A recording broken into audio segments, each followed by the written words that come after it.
Okay, hello everyone, welcome back to my YouTube channel. जैसा कि हमने आपसे कहा था कि हाइट एंड डिस्टेंस से रिलेटेड हम लोग कुछ क्वेश्चंस करेंगे। तो आज हम लोग क्वेश्चन नंबर 12 एक्सरसाइज एनसीईआरटी का एक्सरसाइज 9.1 के क्वेश्चंस को कंटिन्यू करेंगे। जो क्वेश्चन नंबर 12 है, एनसीईआरटी के कुछ क्वेश्चंस बहुत ही ज़्यादा इम्पॉर्टेंट हैं। अगर हम एनसीईआरटी को पहले प्रेफरेंस दें तो ज़्यादा बेटर होगा हमारे बोर्ड एग्ज़ाम के लिए। आइए देखते हैं क्वेश्चन नंबर 12 है। क्वेश्चन नंबर 12 कह रहा है कि from the top of a 7 metre high building. तो क्वेश्चन को सबसे पहले यहाँ पे हमने आपको बता रखा है कि क्वेश्चन को पूरा नहीं पढ़ना है, क्वेश्चन को आप थोड़ा थोड़ा पढ़ते रहिए और मैथमेटिकल उसको ट्रांसलेशन करते रहिए। तो कहते हैं कि from the top of a 7 metre high building. तो यहाँ पे हम 7 मीटर हाई बिल्डिंग हम बनाएंगे।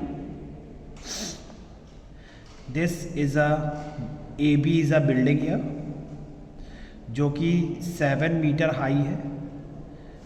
Okay, the angle of elevation of the top of a cable tower. तो cable tower is also here, means हमारे पास फिगर में बिल्डिंग है, हमारे पास केबल टावर है। जो केबल टावर आपका ये हो जाएगा। ओके, तो what they are telling here, from the top of a 7 metre high building, means building का जो टॉप है वो ये है। The angle of elevation of the top of a cable tower, और केबल टावर का टॉप पॉइंट पी है।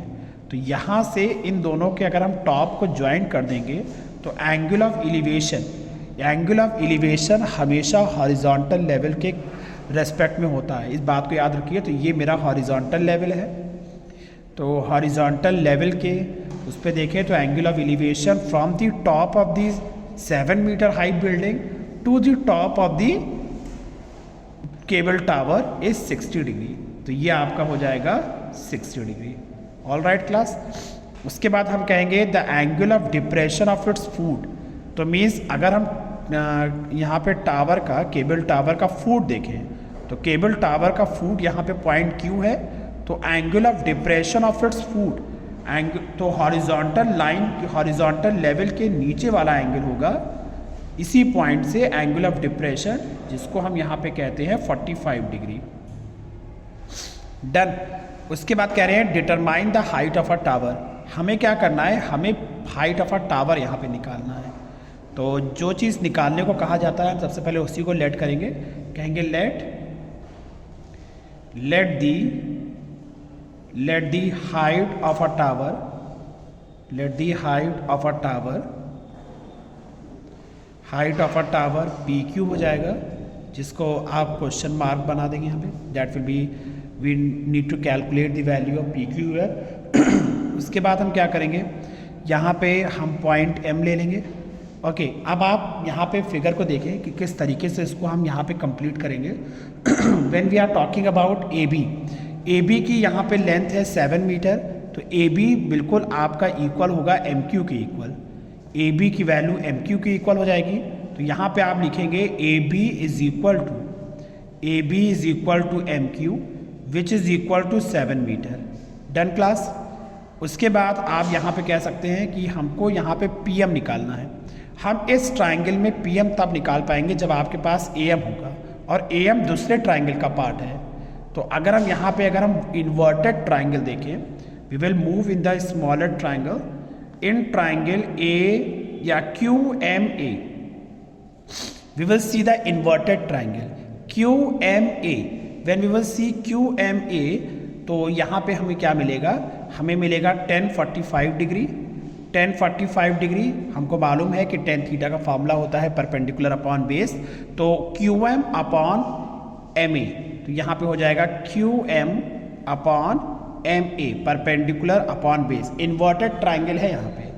तो 1045 की वैल्यू 1 हो जाएगी, QM की वैल्यू 7 हो जाएगी, MA की वैल्यू हमें मालूम नहीं है। क्रॉस मल्टीप्लाई करेंगे तो यहाँ से MA की वैल्यू आ जाएगी हमारे पास 7 मीटर। All right class. तो हमारे पास MA की वैल्यू आ गई। उसके बाद MA की वैल्यू आ जाने के बाद अब हम आएंगे ट्राइंगल PMA में। तो अब हम बढ़ते हैं ट्राइंगल PMA में। तो हम इस तरफ सॉल्व कर लेंगे। तो कहेंगे in triangle PMA, when we will move in triangle PMA, तो हम कहेंगे 1060 डिग्री। तो 1060 डिग्री इज इक्वल टू कितना हो जाएगा, PM अपॉन MA। डन। तो 1060 की वैल्यू कितनी होती है? 1060 की वैल्यू हमारी √3 हो जाएगी। PM की वैल्यू हमें नहीं मालूम है और MA की वैल्यू हमारी 7 हो जाएगी। दोनों को क्रॉस मल्टीप्लाई करेंगे तो 7√3 इज इक्वल टू PM हो जाएगा। तो this is the value of PM। बहुत ही सिंपल है। एक बार फिगर बन जाने के बाद क्वेश्चन में कुछ बचता नहीं है, बस खाली आपको कैलकुलेशन पार्ट करना होता है जो जिसमें ज़्यादा से ज़्यादा रोल आपका ट्रिग्नोमेट्रिक रेशियो का होगा। अगर आपको ट्रिग्नोमेट्रिक रेशियो और ट्रिग्नोमेट्रिक टेबल अगर याद है फार्मूला, तो इसमें कुछ आप आराम से लगा के इसको कर सकते हैं। क्वेश्चन में कहा जा रहा है determine the height of a tower. तो हाइट ऑफ अ टावर हम कैसे निकालेंगे? तो हाइट ऑफ अ टावर, तो टावर की हाइट कितनी है? टावर की हाइट हमारी PQ है। PQ हमारे पास हो जाएगी। PQ is comprising of the 2 part है, PM और MQ। तो PQ जो है वो मेरा PM प्लस MQ से बना हुआ है। आप देख सकते हैं कि यहाँ पे PM की वैल्यू हम कैलकुलेट कर चुके हैं। यहाँ पे रखेंगे 7√3 और MQ हमारे पास 7 आया हुआ है। यहाँ से हम कॉमन लेंगे तो यहाँ हो जाएगा 7√3 + 1 मीटर। ऑलराइट क्लास, तो इस तरीके से आप क्वेश्चन लगा सकते हैं। बस क्वेश्चन की लैंग्वेज को समझना है।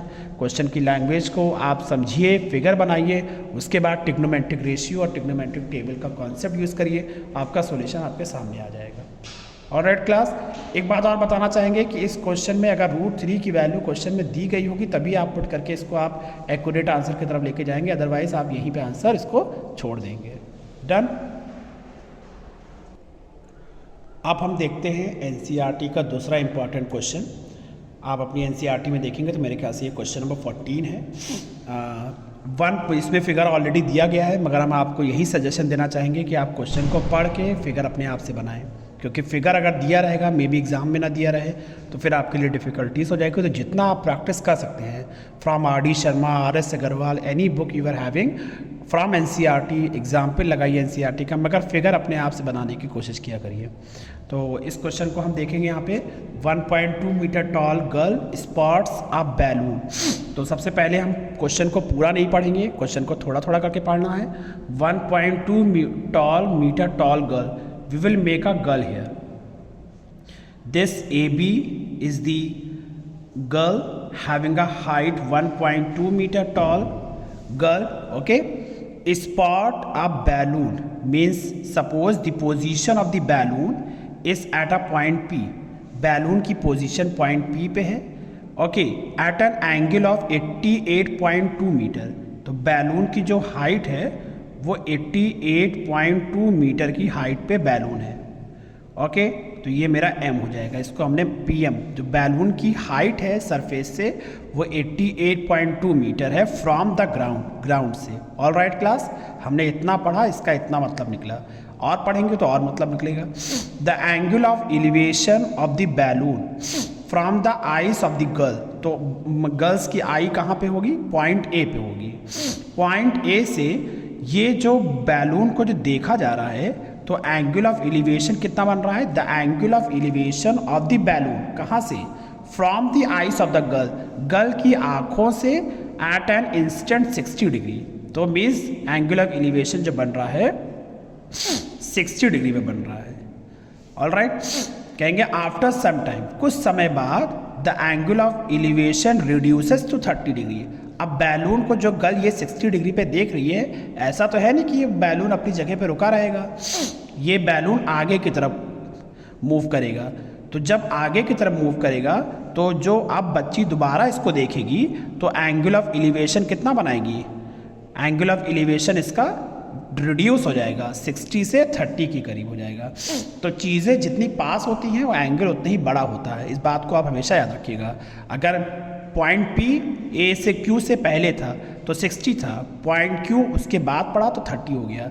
जैसे जैसे चीज़ें दूर होती जाएंगी वैसे वैसे आपका एंगल छोटा होता जाएगा। तो the angle of elevation of the balloon from the eyes of a girl at any instant is 60 degree. फिर उसका कह रहे हैं after some time the angle of elevation reduces to 30 degree. तो कुछ समय बाद आपका angle of elevation 30 degree reduce हो रहा है।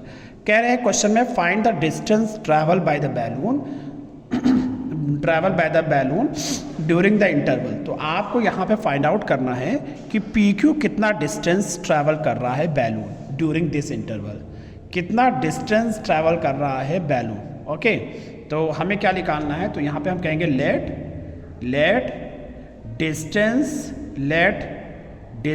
Travel by the balloon, let distance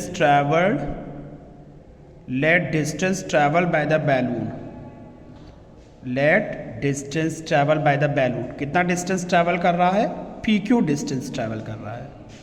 done.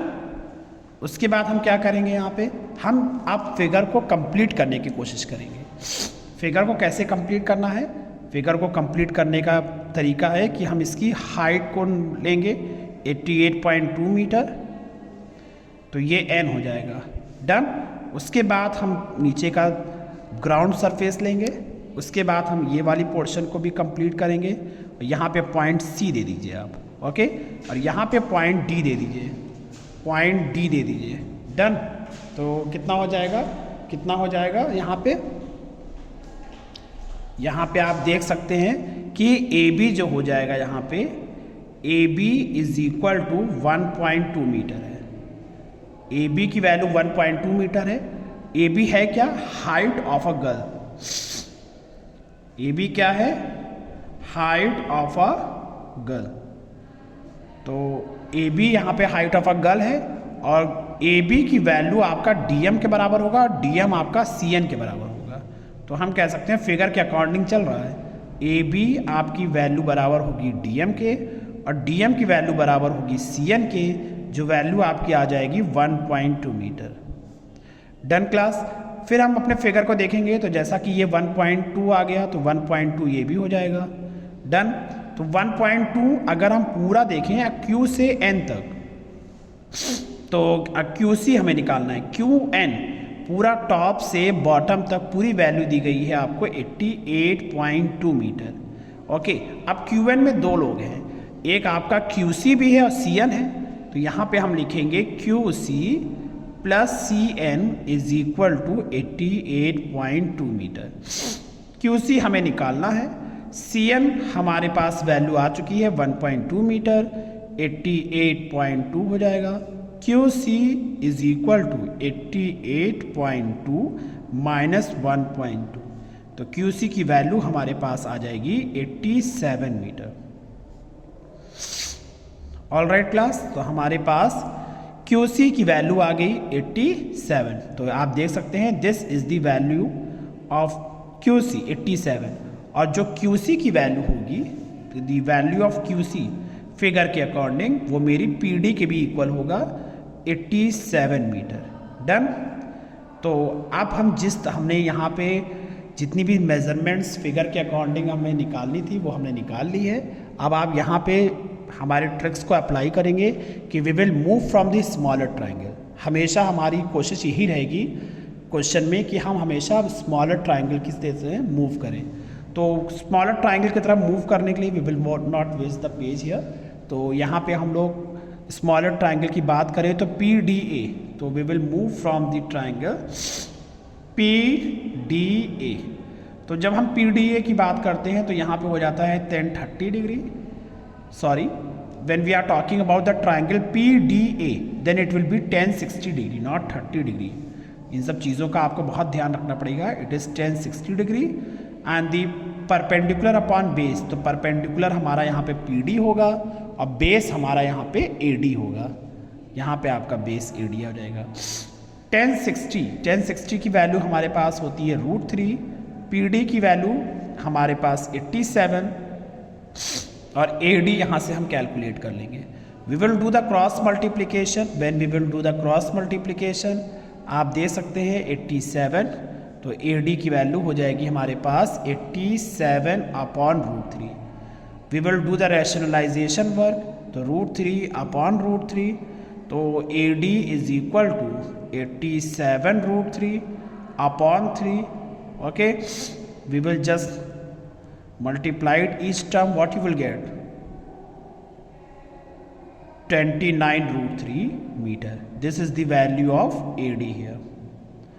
Done class, तो हमारे पास AD आ गया। अब हम क्या करेंगे, अब हम नेक्स्ट ट्राइंगल में मूव करेंगे, नेक्स्ट राइट ट्राइंगल में। तो अगला राइट ट्राइंगल हमारे पास है QCA। तो अब हम मूव करेंगे in triangle, we will discuss in triangle QCA। तो QCA में जाएंगे तो आप देख सकते हैं tan 30 डिग्री है, तो लिखेंगे आप यहाँ पे tan 30 degree is equal to perpendicular आपका QC हो जाएगा, बेस आपका AC हो जाएगा, QC अपॉन AC। तो tan 30 की वैल्यू होती है 1/√3 is equal to, now QC when we are talking about the QC is how much 87, और AC में दो लोग हैं, AC में कौन कौन है, AD plus DC। In AC we were having a AD also as well as DC also. Okay, now what we will do, what we will not waste the page here. Okay, तो you just see the solution here. तो 1/√3 आपका ऐसे ही रहेगा, 87 भी आपका ऐसे ही रहेगा। AD की वैल्यू of AD we got AD की वैल्यू 29√3 plus DC we will get this. Okay, now we will do the cross multiplication. तो जब हम इसको क्रॉस मल्टीप्लिकेशन करेंगे तो 29√3 plus DC is equal to 87√3। उसके बाद हम क्या करेंगे, DC की वैल्यू हम इस टर्म को इक्वल के इधर ले जाएंगे, when we will take it here. तो जब हम इसको सॉल्व करेंगे तो DC की वैल्यू हमारे पास 58√3 मीटर आ जाएगी। ऑल राइट, और DC है क्या, just see the figure, what is DC, the distance between the balloon, the distance travel by the balloon during the interval. आप DC निकालो या PQ निकालो, दोनों का सेंस एक ही है। ऑल राइट क्लास, तो this is the complete solution, pass the video, noted down the complete solution in your notebook. अब हम लोग देखेंगे दूसरा क्वेश्चन नंबर 13 है NCERT का, और ये 2018 में पूछा गया है क्वेश्चन। तो 18 में पूछा गया तो डेफिनेटली इम्पॉर्टेंट है, और तभी आपको यहाँ पे YouTube अलग से प्रोवाइड कराई जा रही है, ठीक है। तो इस क्वेश्चन को देखने के लिए यहाँ पे आप देख सकते हैं, इस क्वेश्चन को पहले देखने से पहले आप चेक कर लीजिए कि अगर आपने सब्सक्राइब किया है मेरा चैनल कि नहीं। सब्सक्राइब जरूर कर दीजिए कि जिससे कि आपको लेटेस्ट वीडियो का नोटिफिकेशन आपको मिलता रहे। ओके, तो आप यहाँ पे देख सकते हैं question, as observe from the top of a 75 metre high lighthouse. तो यहाँ पे आपका क्वेश्चन है 75 मीटर लाइट हाउस। तो यहाँ पे ये AB है, AB पोजीशन है किसकी, लाइट हाउस की, जो 75 मीटर हाई है। ये जो लाइट हाउस है वो 75 मीटर है। तो यहाँ पे एक चीज़ बहुत अच्छे देखिएगा, कह रहे हैं as observe from the top of the 75 metre. तो मीन्स कहाँ से ऑब्जर्व कर रहे हैं आप टॉप से ऑब्जर्व कर रहे हैं, आप यहाँ पे हैं, your position is here. Question में कहा जा रहा है as observe from the top of a 75 metre high lighthouse from the sea level के ऊपर है, the angle of depression of 2 ships. तो एक शिप आपकी पॉइंट P है, okay, are 30 degree and 45 degree if one ship is exactly behind the other। एक ship दूसरे ship के exactly पीछे है। ओके, तो यहाँ पे कह रहे हैं कहाँ से आप इसको ऑब्जर्व कर रहे हैं, top of the light house से आप इसको ऑब्जर्व कर रहे हैं। जब आप इसको इतने टॉप से ऑब्जर्व करेंगे तो जो एंगल ऑफ डिप्रेशन, जब आप इसको यहाँ से इस शिप P को देखेंगे तो आप जितना हॉरिजॉन्टल लेवल से अपनी आँखों को नीचे की तरफ झुकाएंगे, ओके, वो एंगल कहलाता है एंगल ऑफ डिप्रेशन, जो कि यहाँ पे आपका बन रहा है 45 डिग्री। डन, 45 डिग्री अगर हम प्रॉपर्टी से देखें तो ये 45 डिग्री इस 45 डिग्री को होगा by the property of alternate angle. Okay, उसके बाद सेम कंडीशन आप फिर यहाँ से देखेंगे, अब की आपको शिप क्यू देखनी है। तो जब आप शिप क्यू देखेंगे तो यहाँ पे आप कितना एंगल का अपना यहाँ पे आई को बेंड करेंगे, तो यहाँ पे आप 30 डिग्री बेंड होंगे आप यहाँ पे। तो इस शिप को देखने के लिए आपने अपनी आँखों को 30 डिग्री पे झुकाएंगे, तब जाके आप इस शिप को देख पाएंगे। तो 30 डिग्री इसका एंगल ऑफ डिप्रेशन है, अल्टरनेट एंगल की प्रॉपर्टी से ये आपका 30 डिग्री हो जाएगा। क्लियर है यहाँ तक? Okay, on the same side of the light house. Question में कहा जा रहा है कि आपको यहाँ पे distance between the two ship निकालना है। आपको दो शिप के बीच में की दूरी निकालनी है। You need to calculate the distance between the two ship. एक बात को आपको हम बताना चाहेंगे कि जिसमें बच्चों को ज़्यादा कन्फ्यूज़न होती है, बच्चे कन्फ्यूज़न तो होती है और गलती भी कराते हैं कि ये आपका 90 डिग्री है। ओके, यहाँ पे 45, अब क्वेश्चन आपके दिमाग में आ रहा होगा कि यहाँ सर हम यहाँ भी तो 45 ले सकते थे, यहाँ क्यों लिया 45? तो इस बात को आप याद रखिएगा कि जब हम पॉइंट Q से हम लाइट हाउस की तरफ बढ़ेंगे तो हम इंक्रीजिंग ऑर्डर में बढ़ेंगे। मतलब आपका 30 डिग्री यहाँ है, यहाँ आपका 45 डिग्री है, तब जाके तो आप 90 पे पहुँचेंगे। ऐसा थोड़ी है कि पहले 45 पे गए, फिर 30 पे गए, फिर 90 पे गए, नहीं, 30, 45, 90। तो जैसे जैसे आप अपने टारगेट की तरफ पहुंचते जाएंगे, जैसे जैसे शिप लाइट हाउस की तरफ अप्रोच करती जाएगी, वैसे वैसे उसके एंगल भी इंक्रीज होते रहेंगे। 30 डिग्री से 45 हुआ, 45 से 60 होगा, फिर थोड़ी देर बाद 90 हो जाएगा। ऑलराइट, तो इस बात का ध्यान रखिएगा कि 30 डिग्री यहाँ होगा, 45 डिग्री यहाँ पे होगा। उसके बाद कहा जा रहा है find the distance between the two ship. तो कहोगे लेट द डिस्टेंस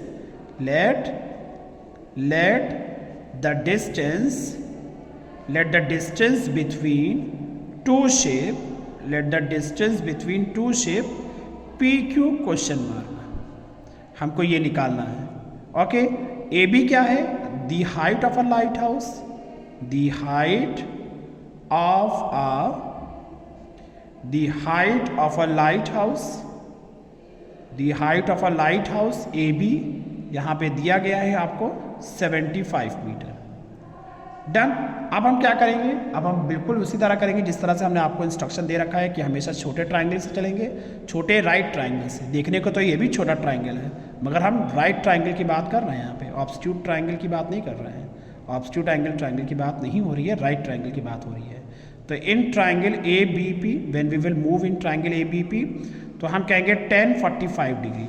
तो 10, 45 डिग्री का फॉर्मूला होता है AB अपॉन BP। तो AB की वैल्यू हमारी 1 है, 10, 45 की वैल्यू 1 होती है, AB की वैल्यू 75 और BP यहाँ पे होगा। क्रॉस मल्टीप्लाई करेंगे तो BP की वैल्यू हमारी BP is equal to 75 metre आ जाएगी। Done class. उसी तरीके से अब हम यहाँ पे करेंगे, in triangle we will move in the another triangle, in triangle ABQ। तो हमारे पास हो जाएगा 10, 30 डिग्री। 10, 30 डिग्री की वैल्यू होती है the formula will, but first of all we will use AB upon BQ, perpendicular upon base लगा। 10, 30 की value होती है 1 अपॉन √3। AB हमारे पास 75 है। BQ कितना है? BQ में दो पार्ट हैं, एक आपका BP है और दूसरा आपका PQ है। ओके क्लास, तो हम 1 अपॉन √3 फिर लिखेंगे। उसके बाद हम लिखेंगे 75, आपका 75 रहेगा। BP कितना है? आप BP देख सकते हैं, अभी हमने ऊपर निकाला है 75, तो यहाँ लिखेंगे आप 75 प्लस PQ। अब हम इसको क्रॉस मल्टीप्लाई करेंगे।